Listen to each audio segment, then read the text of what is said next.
Hello everyone, welcome to my YouTube channel. सबसे पहले तो आप लोगों के लिए एक इन्फॉर्मेशन है कि अभी उत्तराखंड की जो प्रैक्टिस सेट वगैरह आ रहे थे वो मैंने स्टॉप किया है, क्योंकि आप लोगों के लिए कुछ चीज़ें मैं तैयार कर रही हूँ जो कि आपको संडे को देखने को मिलेगा। आप सब लोग मैराथन वीडियोस बोल रहे थे कि मैम मैराथन वीडियोस लाइए, उसी के लिए एक नई बुक से आप लोगों के लिए पूरे एक्स्ट्रा फैक्ट के साथ आप लोगों को देखने को मिलेंगे 10 चैप्टर एक साथ में। तैयार रहिएगा। संडे मॉर्निंग 8 AM से स्टार्ट हो जाएगा। पूरा वीडियो को आप ज़रूर देखिएगा। अभी आप लोगों का मैं NCERT सार संग्रह की बुक से राष्ट्रपति से रिलेटेड इम्पॉर्टेंट क्वेश्चन कराने वाली हूँ। बिकॉज़ जानते हैं आप सभी लोग, क्योंकि इस बार क्या हुए हैं, राष्ट्रपति चुनाव भी हुए हैं। राष्ट्रपति से इस बार 100% आपकी परीक्षा में क्वेश्चन बनेगा।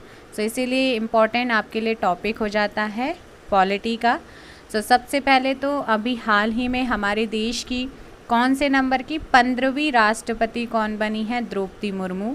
कौन सी जनजाति से बिलोंग करती हैं? ये संथाल जनजाति से बिलोंग करती हैं। यहाँ पर कुछ बहुत सारी चीज़ें आप लोगों को नई देखने को मिलेंगी, और देवेंद्र बिष्ट जी की जो आप बुक बोल रहे थे वो भी मैं आप लोगों को कराऊंगी, बट उससे पहले एक और बहुत इम्पॉर्टेंट और बहुत अच्छी बुक मैं आप लोगों को कराने वाली हूँ।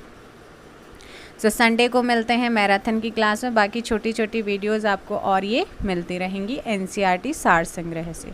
राष्ट्रपति प्रेसिडेंट से रिलेटेड क्वेश्चन। राष्ट्रपति पद की अर्हताएं यानी कि क्वालिफिकेशन क्या क्या होती हैं? कौन से अनुच्छेद के तहत? अनुच्छेद 58 में कहा गया है राष्ट्रपति पद की अर्हताएं यानी कि क्वालिफिकेशन की बात की गई है। और क्वालिफिकेशन क्या हो कि उसकी जो न्यूनतम यानी कि कम से कम आयु हो वो 35 वर्ष हो। क्वेश्चन ये भी बनता है कि क्या राष्ट्रपति की अधिकतम आयु का उल्लेख किया है? नहीं किया गया। मैक्सिमम का उल्लेख नहीं है, न्यूनतम मिनिमम का पता है। 35 वर्ष होनी चाहिए। भारत का नागरिक होना चाहिए। लोकसभा का सदस्य निर्वाचित होने की योग्यता रखता हो। किसकी योग्यता रखता हो? लोकसभा सदस्य निर्वाचित होने की योग्यता रखता हो। किसी लाभ के पद पर ना हो यानी कि ऑफिस प्रॉफिट पर ना हो। तो ये जो आपकी योग्यताएं हैं, क्वालिफिकेशन है, ये कौन से आर्टिकल के तहत हैं? आर्टिकल 58, ये याद रखना। भारत में राष्ट्रपति का निर्वाचन किस प्रकार से होता है? तो राष्ट्रपति का जो निर्वाचन होता है वो अप्रत्यक्ष मतदान से होता है। हम लोग उसमें डायरेक्ट पार्टिसिपेट नहीं करते हैं। हमारे द्वारा चुने हुए जो आपके सदस्य होते हैं वो इन्हें नॉमिनेट करते हैं, यानी कि चुनाव इनका वो करते हैं। तो ये अप्रत्यक्ष मतदान से कौन सी प्रणाली से होता है? अनुपातिक प्रतिनिधित्व से एकल संक्रमणीय मत पद्धति के द्वारा होता है। ये इम्पोर्टेंट। एक चीज़ की गारंटी दे रही हूँ, GS कहते हैं ना, 30 नंबर का क्या रहा है? GS।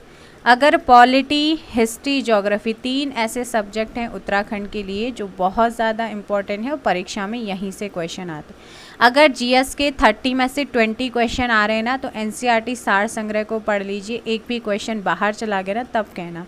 और वो 10 क्वेश्चन वो हैं जो करंट अफेयर का हो जाएगा, और अदर सब्जेक्ट जैसे इकोनॉमिक्स है ना, इनसे आ सकता है। तो भाई आपके 3 सब्जेक्टों को अच्छे से मैं कराऊंगी यहाँ पर, एक भी क्वेश्चन बाहर नहीं जाएगा। और करंट अफेयर भी आप लोगों को 6 या 1 ईयर का 6 मंथ या 1 ईयर का करंट अफेयर एक साथ वीडियो आएगा, अगस्त में देखने को मिलेगा। उस वीडियो को पढ़ लेना, उससे बाहर नहीं जाएगा। और उत्तराखंड का करंट अफेयर भी आप लोगों को करा दूंगी। चलो, तो यहाँ पर आप लोगों का नेक्स्ट क्वेश्चन क्या है? भारत के राष्ट्रपति के चुनाव में मतदान कौन करता है? ये क्वेश्चन भी आता है। तो राज्यसभा, लोकसभा और राज्यों व केंद्र शासित प्रदेशों की विधानसभाओं के निर्वाचित जो नॉमिनेट या नामित किए जाते हैं वो नहीं, केवल निर्वाचित यानी कि इलेक्टेड, जो आपके इलेक्टेड मेंबर्स होते हैं ना, जिनको निर्वाचित किया जाता है, वही इसमें कौन से? राज्यसभा के, लोकसभा के, राज्यों और केंद्र शासित प्रदेशों की विधानसभाओं के जो निर्वाचित सदस्य होते हैं, इलेक्टेड मेंबर्स होते हैं, वही पार्टिसिपेट कर सकते हैं। ये बहुत इंपॉर्टेंट है, ध्यान रखना। इसके अलावा संघ की कार्यपालिका शक्तियां किस अनुच्छेद के अंतर्गत राष्ट्रपति में निहित है? संघ की जो कार्यपालिकाएं शक्ति हैं वो कौन से अनुच्छेद के तहत राष्ट्रपति में निहित है? अनुच्छेद 53। अनुच्छेद 53 में क्या कहा गया है? संघ की कार्यपालिका शक्तियों का उल्लेख कौन से अनुच्छेद में? अनुच्छेद 53 में हुआ है। अच्छा, राष्ट्रपति पर महाभियोग जो है वो हम कौन से आर्टिकल के तहत लगा सकते हैं? अनुच्छेद 61 के तहत राष्ट्रपति पर महाभियोग के उल्लेख किया गया है। और संसद के किस सदन के द्वारा ये प्रारंभ किया जा सकता है? तो आप जानते हैं संसद में 2 सदन है, एक लोकसभा, एक राज्यसभा। तो अगर हमें राष्ट्रपति पर क्या लगाना है? महाभियोग। कौन से आर्टिकल में इसका उल्लेख है? अनुच्छेद 61 में है। तो किसके तहत हम कौन से सदन में कर सकते हैं? दोनों सदनों में से किसी भी सदन के द्वारा जो है इसे प्रारंभ किया जा सकता है। भारतीय संविधान का कौन सा अनुच्छेद राष्ट्रपति पद के लिए पुनः निर्वाचन की पात्रता निर्धारित करता है? पुनः निर्वाचन की पात्रता राष्ट्रपति पद के लिए, तो याद रखना है वो है अनुच्छेद 57। देखो अनुच्छेद 58 क्या कह रहा था? उनकी योग्यता, इनकी क्वालिफिकेशन के बारे में बात कर रहा था। अनुच्छेद 53 क्या कह रहा था? संघ की कार्यपालिका शक्तियों का उल्लेख किया गया है। अनुच्छेद 61 में राष्ट्रपति पर महाभियोग की बात की गई है और संसद के किसी भी सदन में ये लाया जा सकता है। राष्ट्रपति को कोई भी विषय पुनर्विचार के लिए मंत्रिपरिषद को वापस भेजने का अधिकार किस संविधान संशोधन के द्वारा प्रदान किया गया? ये 44वां संविधान संशोधन 1978 के द्वारा प्रदान किया गया है। नेक्स्ट आप लोगों का यहाँ पर क्वेश्चन है कि भारत के राष्ट्रपति उम्मीदवार के प्रस्ताव का अनुसमर्थन कम से कम कितने सदस्यों के द्वारा किया जाना चाहिए? 50 निर्वाचकों के द्वारा। किसके द्वारा? 50 निर्वाचकों के द्वारा। भारत में राष्ट्रपति का चुनाव कौन सी एकल हस्तांतरणीय मत प्रणाली सिंगल ट्रांसफरेबल वोट सिस्टम के द्वारा किया जाता है? ये ध्यान रखना है। भारतीय संविधान के किस अनुच्छेद के अंतर्गत राष्ट्रपति संसद के दोनों सदनों द्वारा पारित किसी विधेयक पर अपनी स्वीकृति रोक सकता है? तो वो रोक सकता है अनुच्छेद 11 के तहत। ये पावर राष्ट्रपति को दी गई है कि वो दोनों सदनों के द्वारा पारित किसी भी विधेयक को रोक सकता है, आर्टिकल 111 के तहत। किस अनुच्छेद के अंतर्गत राष्ट्रपति कुछ आकस्मिकताओं में राज्यपाल के कार्यों के निर्वहन हेतु उपबंध कर सकता है? तो राज्यपाल के कार्यों के निर्वहन हेतु उपबंध कर सकता है अनुच्छेद 160 के तहत।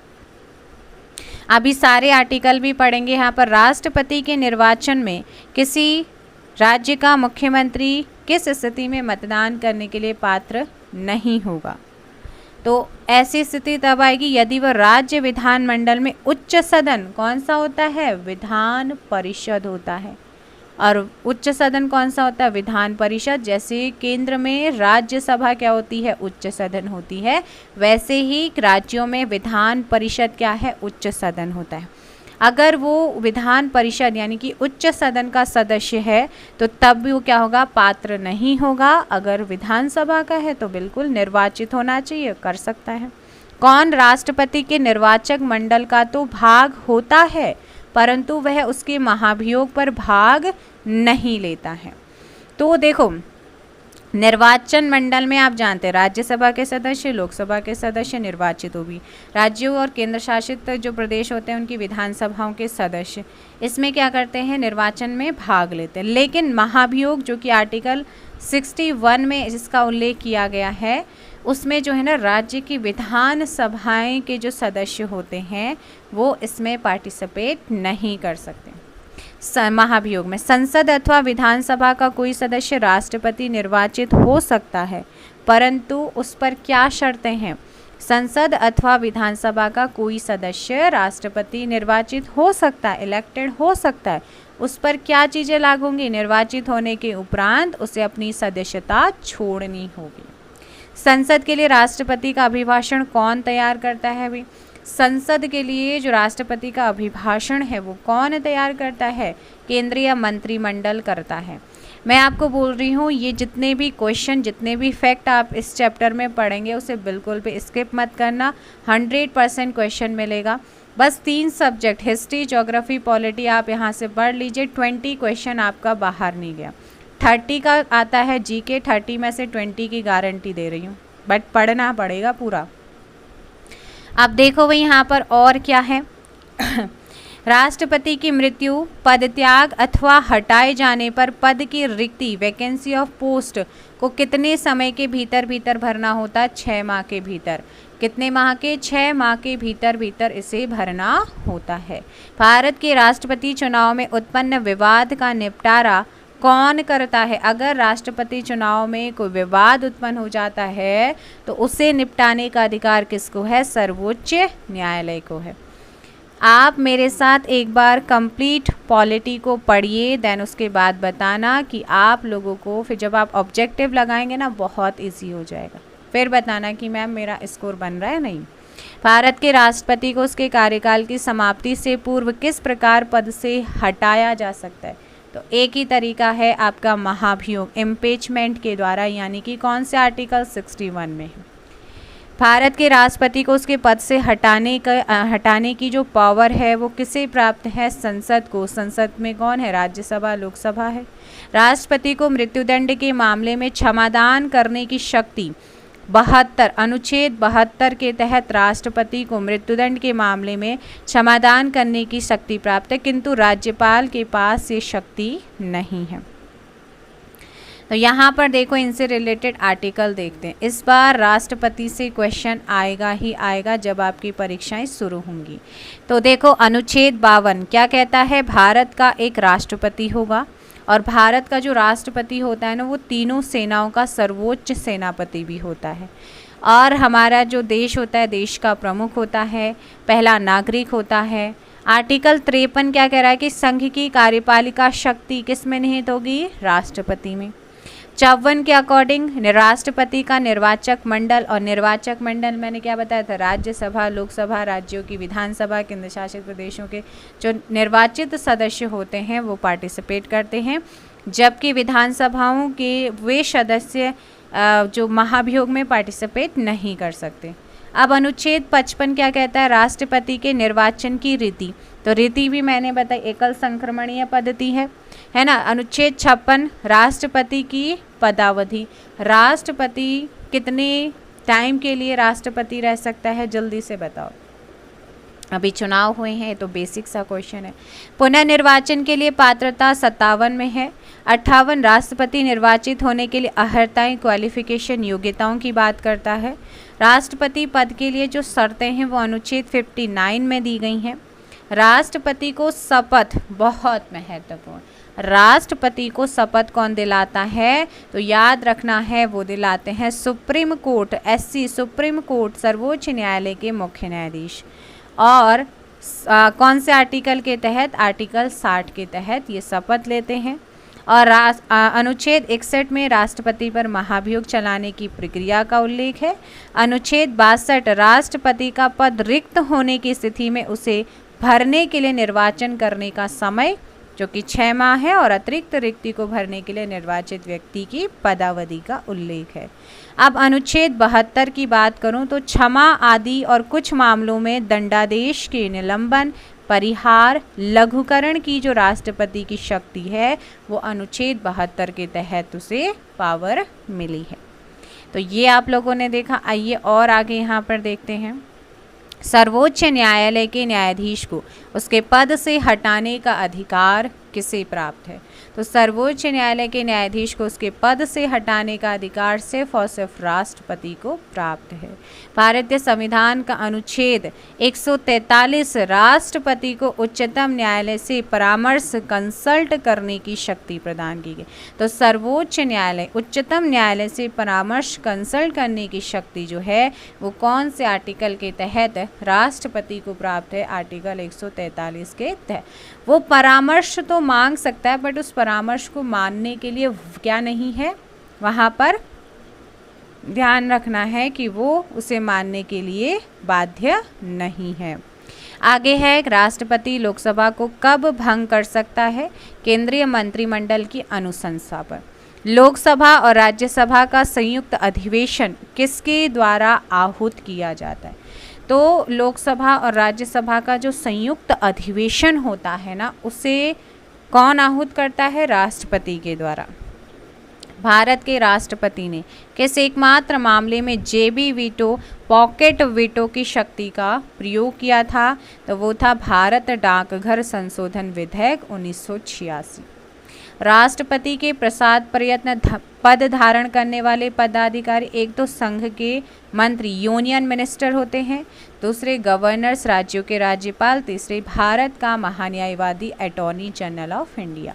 इनके लिए कोई आर्टिकल का उल्लेख नहीं है ना। संघ के मंत्री, यूनियन मिनिस्टर, राज्यों के राज्यपाल गवर्नर्स एंड भारत का महान्यायवादी अटॉर्नी जनरल ऑफ इंडिया। और करंट में भारत के महान्यायवादी कौन है? वेणुगोपाल है, के वेणुगोपाल। एक विधेयक जो संसद में प्रस्तुत किया जाता है वह किस प्रक्रिया के बाद अधिनियम बन जाता है? राष्ट्रपति के हस्ताक्षर के बाद। जब कोई विधेयक संसद के दोनों सदनों के द्वारा क्या होता है? पारित कर दिया जाए तो राष्ट्रपति को उस विधेयक पर अपनी अनुमति रोकने का अधिकार प्राप्त है। कौन से अनुच्छेद के तहत? अभी मैंने ऊपर बताया है, जल्दी से बताओ। निर्विरोध रूप से चुने गए भारत के प्रथम राष्ट्रपति कौन थे? तो ध्यान रखना है, नीलम संजीव रेड्डी थे। बहुत महत्वपूर्ण। मैंने कहा है ना, एक बार जितना मैं आप लोगों को इसमें राष्ट्रपति से संबंधित कराऊंगी उसे आप ज़रूर देखिएगा। नेक्स्ट आप लोगों का है, भारत के राष्ट्रपतियों में से किनका संबंध ट्रेड यूनियन आंदोलन से रहा है? तो ध्यान रखना है, वाराहगिरी वेंकट गिरी। वीवी गिरी आपको ध्यान रखना है, वीवी गिरी, वराहगिरी वेंकट गिरी। भारतीय संविधान भारत के राष्ट्रपति को राज्यों के मुख्यमंत्री की नियुक्ति का अधिकार नहीं देता है। आगे क्या है यहाँ पर? राष्ट्रपति का कार्यकाल कितना होता है? पद ग्रहण करने के दिन से 5 वर्ष, सीधे सीधे 5 वर्ष टिक कर देना है। भारत के राष्ट्रपति को मिसाइल मैन, किस राष्ट्रपति को मिसाइल मैन की संज्ञा दी जाती है? डॉक्टर APJ अब्दुल कलाम को। भारत का राष्ट्रपति संसद के दोनों सदनों की चर्चा में भाग नहीं ले सकता। नेक्स्ट है, किसी भौगोलिक क्षेत्र को अनुसूचित क्षेत्र घोषित करने का संवैधानिक अधिकार किसे मिला हुआ है? राष्ट्रपति को मिला हुआ है। नेक्स्ट है, धन विधेयक। भारत के मुख्य न्यायाधीशों में से किसने राष्ट्रपति के रूप में काम किया है? जस्टिस M हिदायतुल्लाह ने किया है। इसके बाद और यहाँ से क्वेश्चन क्या बन सकता है? यहाँ पर देखो, धन विधेयक यानी कि जो मनी बिल होता है उसको पुनर्विचार हेतु लौटाने का संवैधानिक विशेषाधिकार किसके पास है? राष्ट्रपति के पास नहीं है, श्री रामनाथ कोविंद का। क्योंकि धन विधेयक जो आपका आता है वो इन्हीं की, पहले इनसे राय ली जाती है, उसके बाद वो लोकसभा में आता है। और राज्य आपको ध्यान रखना है, श्री रामनाथ कोविंद का भारतीय गणतंत्र के राष्ट्रपति के रूप में कौन सा क्रम है? 14। और अब ये रिटायर्ड हो चुके हैं, इनका टाइम पीरियड कंप्लीट हो चुका है। अब 15 बन चुकी हैं द्रौपदी मुर्मू। वित्तीय आयोग की नियुक्ति कौन करता है? वित्तीय आयोग की नियुक्ति करते हैं राष्ट्रपति। अब देखो, राष्ट्रपति के द्वारा कौन कौन से अधिकारी नियुक्त किए जाते? एक तो प्रधानमंत्री एवं केंद्रीय मंत्री, राज्यों के राज्यपाल, वित्तीय आयोग व राज्य भाषा आयोग के अध्यक्ष और सदस्य, उच्चतम न्यायालय और उच्च न्यायालयों के न्यायाधीश, भारत के महान्यायवादी एवं नियंत्रक एवं महालेखा परीक्षक, संघ लोक सेवा आयोग के अध्यक्ष मनोज सोनी अभी नए बने हैं, याद रखना है। और मुख्य निर्वाचन आयुक्त एवं अन्य मुख्य निर्वाचन आयुक्त भी अभी कौन बने हैं? राजीव कुमार।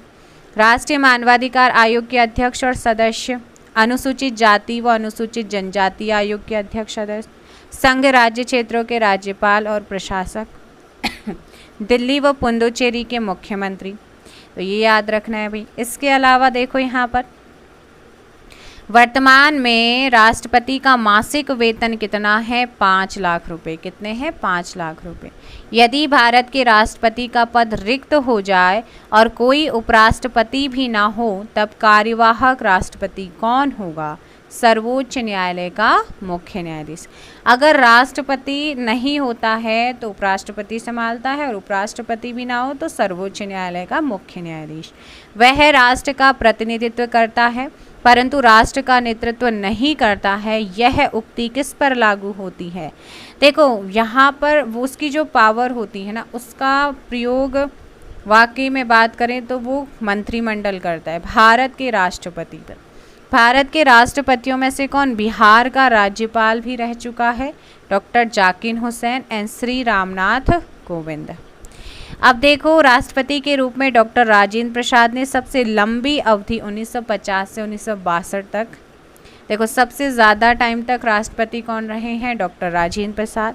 डॉक्टर जाकिर हुसैन ने कार्यकारी राष्ट्रपति छोड़कर सबसे कम अवधि 1 वर्ष 11 दिन तक कार्य, यानी कि डॉक्टर जाकिर हुसैन सबसे कम समय तक रहे। राष्ट्रपति के द्वारा क्षमादान की स्थितियाँ, आर्टिकल 72, जब दंड सेना न्यायालय के द्वारा दिया गया हो, जब दंड संघीय विषय से संबंधित विधि के विरुद्ध अपराध के लिए दिया गया हो, जब दंड दंडादेश मृत्युदंड। अगर राष्ट्रपति चाहे तो अनुच्छेद 72 के तहत इन सब को क्या कर सकता है? अपराधी को बचा सकता है। राष्ट्रपति के विरुद्ध महाभियोग संसद के द्वारा चलाई जाने वाली एक क्या है? अर्ध न्यायिक प्रक्रिया है। यहाँ पर ध्यान रखना है, क्वेसी जुडिशियल प्रोसेस है, अर्ध न्यायिक प्रक्रिया है। भाई मैं आप भी कान खोलकर सुन लो, जितने भी वीडियो को देख रहे हैं, बुरा नहीं मानना है, आपके अच्छे के लिए। NCERT सार संग्रह, जो जो टॉपिक आपको कराऊंगी ना उसे अपने माइंड में छाप लेना, और जब आप पेपर दे कर के आएंगे और पॉलिटी से कोई क्वेश्चन आ गया तो आप कहेंगे कि मैम आपने जो बताया था ना वहीं से क्वेश्चन आया था। ये ध्यान रखना। इस बार 2-3 क्वेश्चन बनने ही बनने हैं। एक तो उपराष्ट्रपति नए कौन बने हैं? जगदीप धनखड़ जी बन गए हैं। और दूसरे हमारी राष्ट्रपति कौन बनी है? द्रौपदी मुर्मू। ये देश की पहली महिला आदिवासी ट्राइबल वुमेन प्रेसिडेंट बनी है। लेकिन अब देश की पहली महिला प्रेसिडेंट तो प्रतिभा देवी सिंह पाटिल थी, दूसरी महिला बनी है द्रौपदी मुर्मू। लेकिन आदिवासियों में ये जो है ना आदिवासी महिला जो बनी है वो पहली राष्ट्रपति। एक ऐतिहासिक क्वेश्चन जो हमेशा के लिए आपको याद रखना होगा। कौन सी जनजाति से बिलोंग करती है? संथाल जनजाति से बिलोंग करती है, ये ध्यान रखना। तो भाई ये हो गए हैं आपके राष्ट्रपति से संबंधित महत्वपूर्ण क्वेश्चन। आई होप कि आप लोगों को ये सेशन पसंद आया होगा। आप सभी लोग इसे ज़रूर देखिएगा, एक भी टॉपिक आपको मिस नहीं करना है। अभी आपका स्टार्ट हो चुका है NCERT सार संग्रह है, और इसकी भी मैं मैराथन लेके आने वाली हूँ। मतलब पॉलिटी को, एक सब्जेक्ट को एक वीडियो में कवर करने का पूरा प्रयास है मेरा। सो जल्दी से आप लोग वीडियो को लाइक और शेयर कर दीजिए। चलो बताओ भाई, क्या मैराथन के लिए तैयार हो? NCERT सार संग्रह न्यू बुक जो मेरे को अच्छी लगी है, बहुत अच्छी है, तो उसको आप ज़रूर देखिएगा मैराथन के लिए। कमेंट बॉक्स में बताओ भाई। और हाँ, देवेंद्र बिष्ट जी की बुक अगेन मैं आप लोगों को कराऊंगी 100%। Thank you so much.